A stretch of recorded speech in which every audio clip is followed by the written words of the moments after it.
ইরানি cup খেলতে পারবেন সরফরাজ খানেরা। সোমবার ভারতীয় দল থেকে ছেড়ে দেওয়া হচ্ছে সরফরাজ, জসদয়াল এবং ধ্রুব জুরেলকে।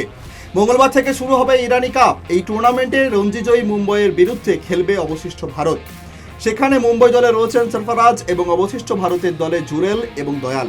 প্রসঙ্গত, বাংলাদেশের বিরুদ্ধে টেস্টে প্রথম একাদশে জায়গা হয়নি সরফরাজদের, ফলে তাদেরকে ইরানি কাপ খেলার জন্য ছেড়ে দেওয়া হয়। 2025 সালের আইপিএল এর আগে হবে মহা নিলাম, তবে কোথায় হবে সেটি তা নিয়ে জল্পনার শেষ নেই। তবে সোমবার বোর্ড সভাপতি রাজীব শুক্লের কথায় ইঙ্গিত, মহানিলাম বিদেশেই হবে, তবে কোথায় হবে ক্রিকেটারদের কেনা বেচার মহানিলাম তা তিনি উল্লেখ করেননি। গতবার ছোট নিলাম হচ্ছিল দুবাইয়ে, আগে সেখানে আইপিএল এর ম্যাচও হয়েছে। শুক্লের ইঙ্গিত, এবারও দুবাইয়ে নিলাম হতে পারে। তিনি বলেছেন, দেশ এবং বিদেশ দুটো বিকল্পই খোলা রয়েছে। শেষবার দুবাইয়ে সফলভাবে নিলাম আয়োজন করা হচ্ছিল, এতে বিদেশের সমর্থকদেরও পাশে পাওয়া যায়। ইস্টবেঙ্গলের প্রধান কোচের পদ থেকে ইস্তফা দিলেন কার্লোস কুয়াদ্রাত। সোমবার একটি আনুষ্ঠানিক বিবৃতিতে কথা ঘোষণা করে ক্লাব। বিনু জর্জ বর্তমানে অন্তর্বর্তীকালীন প্রধান কোচের দায়িত্ব পালন করবেন, কারণ ক্লাব স্থায়ী প্রধান কোচ হিসাবে স্পেনিয়ার্ডের পরিবর্তে কাউকে খুঁজছে। উল্লেখ্য, কুয়াদ্রাত ইস্টবেঙ্গলের 12 বছরের খরার অবসান ঘটিয়েছিলেন সুপার কাপ শিরোপা জিতিয়ে।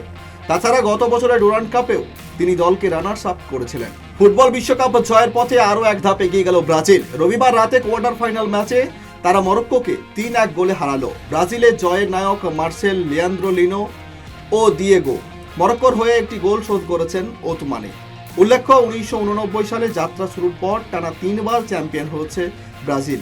এরপর এক যুগের বিরতি, আবার 2008 সালে শিরোপা পায় ব্রাজিল। এরপর 2009 সালে পঞ্চম শিরোপা ঘরে তোলে ব্রাজিল। এরপর কেটে গেছে আরও এক যুগ।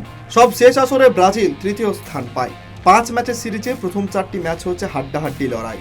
পঞ্চম ম্যাচ শুরুর আগে দুটি দলই 2টি করে ম্যাচ জিতেছিল, কিন্তু সিরিজের শেষ ম্যাচে আর সেই ধারা অব্যাহত রাখতে পারল না স্বাগতিকরা। ব্যাটারদের দুর্দান্ত ব্যাটিংয়ে বৃষ্টি আইনে হার মেনেছে হ্যারি ব্রুকের দল। রবিবার রাতে সিরিজ নির্ধারণী ম্যাচে ইংল্যান্ডকে বৃষ্টি আইনে 49 রানে হারিয়ে দিল অস্ট্রেলিয়া। শুরুতে ব্যাট করে 49.2 ওভারে 309 রান করে ইংল্যান্ড। জবাবে 20 ওভার 4 বলে 2 উইকেট হারিয়ে 165 রান করে অস্ট্রেলিয়া। এই জয়ে 5 ম্যাচের সিরিজ 3-2 ব্যবধানে জিতে নিল অস্ট্রেলিয়া। সোমবার কানপুরে গ্রিন পার্ক স্টেডিয়ামে বাংলাদেশের বিরুদ্ধে ভারতের দ্বিতীয় টেস্টে চতুর্থ দিনে দ্রুততম খেলোয়াড় হিসেবে 27,000 আন্তর্জাতিক রান ছুঁলেন বিরাট কোহলি। কোহলি 623 ইনিংসে সচিন তেন্ডুলকরের 27,000 রানের রেকর্ড পেরিয়ে গেলেন। 27,000 রানের সীমা অতিক্রম করা অন্যান্য খেলোয়াড়দের মধ্যে আছেন অস্ট্রেলিয়ার প্রাক্তন অধিনায়ক রিকি পন্টিং এবং শ্রীলঙ্কার কুমার সাঙ্গাকারা। দ্রুততম 27,000 আন্তর্জাতিক রান 594 ইনিংসে করেছেন বিরাট কোহলি। সচিন তেন্ডুলকর 623 ইনিংসে এই রান করেছিলেন।